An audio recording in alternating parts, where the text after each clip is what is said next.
Take the guest room, my husband ordered when his pregnant sister and her husband barged in without notice. Or pack your things and leave. His sister smirked and added, better if you're gone before the weekend. So, I quietly left. But only days later, their laughter disappeared, replaced with fear. Mom, please, tell me she's not telling the truth. I stood in my penthouse kitchen, the one I'd designed down to the Norwegian marble countertops, watching my husband Julian spread cream cheese on his bagel like he was discussing the weather. Take the guest room by tonight, Rosalie, or just leave, he said, his voice flat, practiced, as if he'd rehearsed this betrayal while I was pulling another 16-hour day at Whitmore Consulting Group. Behind him, his pregnant sister Gabriella leaned against the doorway, her hand cradling her swollen belly, a shark smile curling her lips. Actually, she added, her tone dripping with false sweetness, it'd be great if you're gone by the weekend. We need to start the nursery. The pharmaceutical contract I'd been reviewing, $22 million in consulting fees, slipped from my fingers, pages fluttering onto the Italian marble floor. My home office, with its floor-to-ceiling windows framing Central Park, felt like it was collapsing around me. This penthouse, every square foot earned through 15 years of missed birthdays and sacrificed weekends, was mine. I'd built it with my mind, my grit, my ability to solve problems that kept corporate executives awake at night. And now my own husband and his sister were evicting me from it. Excuse me? My voice was steady, a surprise even to myself. Inside, my chest hollowed out, an echo chamber where my heart used to be. Julian didn't look up from his bagel. Gabriella and Leonardo need stability during the pregnancy. The master bedroom has the space, and the attached bathroom is essential for her morning sickness.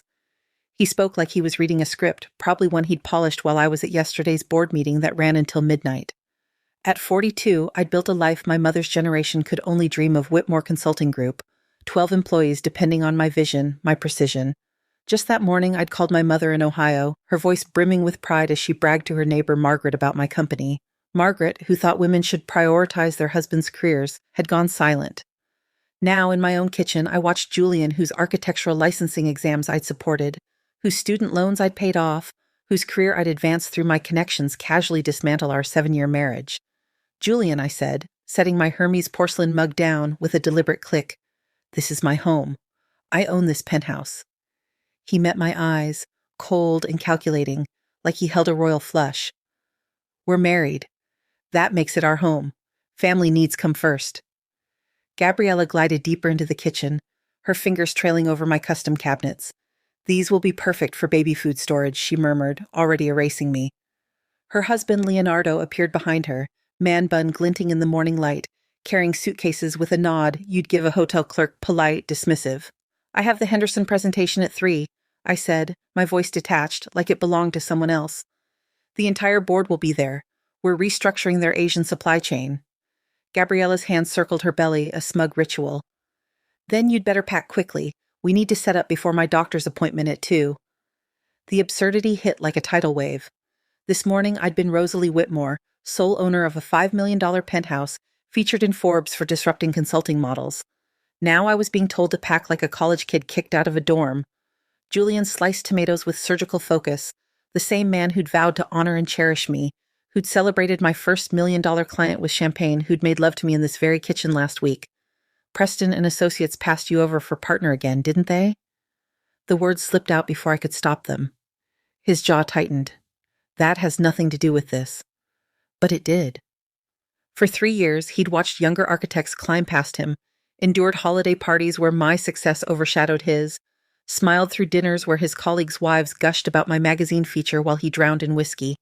Mrs. Whitmore, Gabriella said, her formal tone mocking despite our family ties, the movers will need access to the master closet. Could you leave your keys? Movers. They'd arranged movers without telling me. My phone buzzed my assistant confirming the Goldman team for 3. I have meetings, I said to no one in particular. Cancel them, Julian suggested, biting into his bagel. Or work from a hotel. You love hotels, remember? The unspoken accusation stung all those business trips, building my empire instead of playing the dutiful wife. Leonardo measured my living room with his phone app, calculating space for their furniture. My furniture, curated from galleries and estate sales, each piece a testament to my victories. The guest room, Julian began, is a closet with a Murphy bed, I finished. Temporary, he said, his eyes lying. Gabriella laughed, a sound that clawed at my skin. Oh, Julian, stop pretending. Rosalie's always working. She barely uses this place. Barely uses this place. The home where I'd installed a library of first editions, a sanctuary from the corporate grind, a life I thought I was building with someone who valued me. My phone rang. Marcus Thornfield, the Singapore CEO, who had offered me a job tripling my income. I turned him down 3 times because Julian begged me to stay in New York, swearing we were partners. I let it go to voicemail, but something shifted inside me, tectonic plates realigning. Gabriella stood by my windows, appraising the view, calling to Leonardo about a playpen. She touched my Italian coffee maker, the one that powered my early mornings, claiming it with her gaze. Leonardo, in his linen shirt screaming, "I'm too creative for an office," droned about optimizing the space's energy flow for their conscious child. In my penthouse, paid for with my Fortune 500 solutions while he chased drum circles. "The movers will be here at noon," Gabriella announced to Julian, as if I'd already vanished. "We've bought nursery furniture," she added, turning to me with a patronizing smile. "We've been planning this for months." Months? The word punched my chest. I gripped the counter, searching Julian's face for denial, but he scrubbed coffee grounds with surgical intensity. "How many months?" I asked. 7, Leonardo said, oblivious to the tension. 7 months of secret planning while Julian slept beside me, whispering routine "I love yous." That meant nothing. "Show me the guest room," I said, the words foreign in my mouth.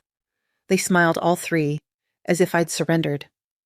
Gabriella led the way, her flats clicking on my hardwood floors, past my office, my library, my Japanese soaking tub, a space I'd carved out after a brutal year.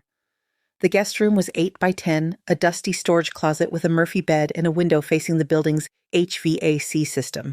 The beige carpet smelled of defeat. "Perfect for your needs," Gabriella said, as if she knew me at all. "Minimal distractions for all that work you do." Leonardo nodded. "Very zen. You could meditate here. Meditate in a room that reeked of abandoned dreams." I stood in the doorway, blocking their exit, and felt something snap, not break, but sever like a cut rope. The part of me that compromised, that made excuses for Julian's ego, ceased to exist. "I need to make some calls," I said, stepping aside. Gabriella chirped, "Take all the time you need within reason. The movers need access." Julian lingered, sensing the shift, but when I met his eyes, he flinched and hurried after her. Alone in that cramped room, I heard Gabriella planning my bedroom's nursery, my closet's baby supplies. My phone buzzed Goldman Sachs, my mother, the world spinning while mine stopped. I looked out at the HVAC pipes and decided not to react emotionally. I'd restructure my life with the precision I brought to corporate mergers. At 6 a.m., while Gabriella and Leonardo slept, I crept to my office. Julian's passwords, our anniversary, his birth date were laughably simple for a man so duplicitous. His email revealed a folder labeled Family Planning. My stomach churned. Gabriella's email from 3 months ago read, "Jules, she won't fight if we present it right. Rosalie hates scenes. Say it's temporary and she'll accept it." Julian's reply shook my hands. "You're right. She has plenty of money. The business is doing so well, she won't notice the financial adjustment. Financial adjustment like I was a line item to optimize. They'd timed it post-contract, knowing I'd be distracted." Gabriella had researched tenant laws, concluding I had no rights as Julian's wife if he prioritized his needy sister. A message from Julian stopped my breath. "I've been thinking about the trust situation. Rosalie must have family money. No one builds a business that fast without seed capital." "I'll dig." My phone rang my mother. "Julian called yesterday," she said, voice trembling. "Asked about your father's insurance investments." The room spun. My father's insurance barely covered his cancer bills and funeral. Julian was excavating our tragedy for phantom wealth. Rage clarified everything. They weren't just taking my home, they were inventorying my life for assets. A new email from Gabriella confirmed movers and mentioned Phase 2 divorce, positioning me as abandoning the marriage by leaving. I screenshotted everything, emailing it to myself, then cleared the browser history. In my filing cabinet, I found the Thornfield International folder, Marcus's offer, a Singapore apartment, a $200,000 signing bonus. 6 months ago, Julian had begged me to stay, hands on my shoulders, lying about our shared future while plotting with Gabriella.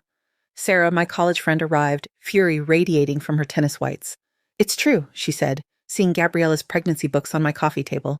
At the country club, Gabriella had bragged about putting that career woman in her place, claiming I was jealous of her pregnancy, pathologizing my work ethic as mental instability. "What are you going to do?" Sarah asked. I looked at the Thornfield folder. I'm going to give them what they want and disappear with everything they never knew they needed. That afternoon, while Gabriella hosted yoga in my living room, I slipped out to a coffee shop, compiling my war documents receipts, invoices, bank statements. The kitchen renovation, $32,000. The furniture, the art, all mine, traceable to my business accounts.